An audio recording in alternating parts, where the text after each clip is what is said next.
तो दोस्तों आज इस वीडियो में आपको धातु एवं अधातु में जो अंतर है वो अंतर आज इस वीडियो में आपको बताने जा रहा हूँ। तो धातु और अधातु के बीच कितने अंतर हैं वो सभी अंतर मैं इस वीडियो में आपको बताऊंगा।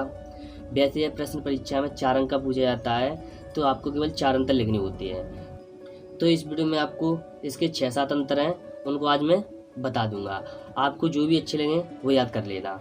और एक बात और, अगर यह प्रश्न परीक्षा में 2 अंक का पूछा जाता है तो आपको केवल 2 अंतर लिखने हैं, और 3 अंक का पूछा जाए तो 3 अंतर लिखने हैं। यानी जितने अंक का यह प्रश्न पूछा जाएगा उतने अंतर आपको लिखने होंगे। तो ज़्यादातर यह 4 अंक का पूछा जाता है तो आप 4 तो नॉर्मली में याद कर लेना। तो आइए जानते हैं कि कौन कौन से 4 अंतर हैं धातु और अधातु में। तो आइए देखते हैं पहले अंतर को। तो धातु में देखेंगे पहला पॉइंट क्या है, सभी धातुएं चमकीले होती हैं। धातु का पहला पॉइंट है सभी धातुएं चमकीले होती हैं। और अधातु में देखेंगे अधातु में कोई चमक नहीं होती है। यानी धातुएं तो चमकीली होती हैं और अधातु में कोई चमक नहीं होती है।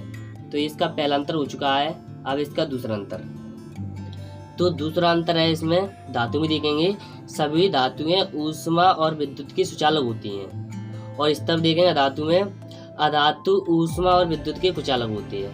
यानी धातुएं जो होती हैं वो ऊष्मा और विद्युत की सुचालक होती हैं और अधातु जो होती हैं वो ऊष्मा और विद्युत के कुचालक होती हैं। ठीक है, अब देखेंगे अगला पॉइंट है धातु में धातु कठोर होती है।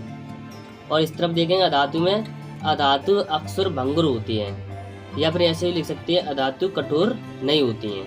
ठीक है, तो ये इसका तीसरा अंतर हो चुका है। अब देखेंगे चौथे अंतर को। तो चौथा अंतर क्या है धातु में, कि धातु को जब हथौड़े से पीटा जाता है तो एक प्रकार की ध्वनि उत्पन्न होता है। यानी धातु को जब हथौड़े से पीटते हैं तो उनमें से यानी धातु में से एक प्रकार की ध्वनि निकलती है। और इस तरफ अधातु में लिखेंगे अधातु को जब हथौड़े से पीटा जाता है तो एक प्रकार की ध्वनि उत्पन्न नहीं होती है।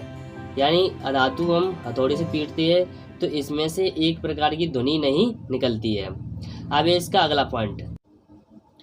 तो अगला पॉइंट है इसका धातु में देखेंगे धातु सामान्यतः विद्युत धनावेशित होती है। धातु कौन सी होती है, विद्युत धनावेशित। और अधातु में लिखेंगे अधातु सामान्यतः विद्युत ऋणावेशित होती हैं। ठीक है, तो ये इसका 5वां पॉइंट था। अब आइए देखते हैं 6वें पॉइंट को। अब है इसका 6वां पॉइंट। तो 6वां पॉइंट लिखेंगे धातु में धातु के क्वथनांक एवं गलनांक उच्च होते हैं। और अधातु में लिखेंगे 6वां पॉइंट अधातु का गलनांक एवं क्वथनांक निम्न होते हैं। यानी धातु के क्वथनांक एवं गलनांक उच्च होती है और अधातु के गलनांक एवं क्वथनांक कैसे होती है, निम्न होते हैं यानी कम होते हैं। ठीक है, अब देखेंगे 7वां पॉइंट है धातु में सामान्य ताप पर धातु ठोस अवस्था में पाई जाती है। सामान्य ताप पर धातु क्या होती है, ठोस अवस्था में पाई जाती है। और इस तरफ देखेंगे अधातु में तो सामान्य ताप पर अधातु गैस एवं ठोस अवस्था में पाई जाती है। यानी धातु किसमें पाई जाती है, दोनों में पाई जाती है, गैस और ठोस अवस्था में। ठीक है, तो ये थे इसके 7 अंतर जो कंप्लीट हो चुकी है धातु और अधातु में। तो दोस्तों ये वीडियो कंप्लीट हो चुकी है। अगर दोस्तों वीडियो अच्छी लगी तो वीडियो को लाइक करना, शेयर करना और चैनल सब्सक्राइब करना जरूर।